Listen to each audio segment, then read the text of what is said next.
Сегодня Копейск отмечает свое 109-летие. 27 августа Копейск отметил свой день рождения. В честь этого наш город приехали поздравить депутат Государственной Думы Валерий Карлович Гартунг. Дорогие копейчане, я надеюсь, нас не испугал этот дождик. В крайнем случае мы сейчас все вернемся, правильно? А кто запасливый, у того зонтики есть. Дорогие друзья, я вас поздравляю с нашим самым любимым праздником, Днем Шахтера и Днем города. Конечно же, практически каждая семья связана с шахтерским трудом. Поднимите руку, у кого друзья, либо родственники шахтеры, поднимите.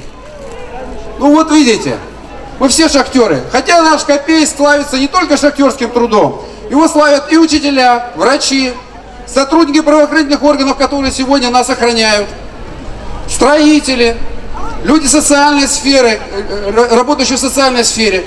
То есть вообще-то наш город обязан всем профессиям, тем процветанием, которые мы сегодня имеем.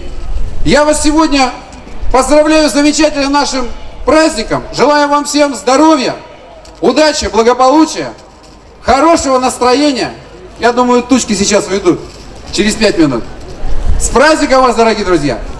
Заместитель губернатора Челябинской области Сергей Шаль и исполняющий обязанности главы Копейского городского округа Бисеров Владимир Георгиевич и другие.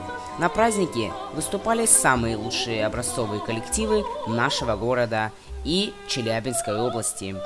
А праздничный концерт закончила легендарная группа ПМ, экс-премьер-министр Владимир Лузгин, Сергей Левченко, СВ-8СТВ.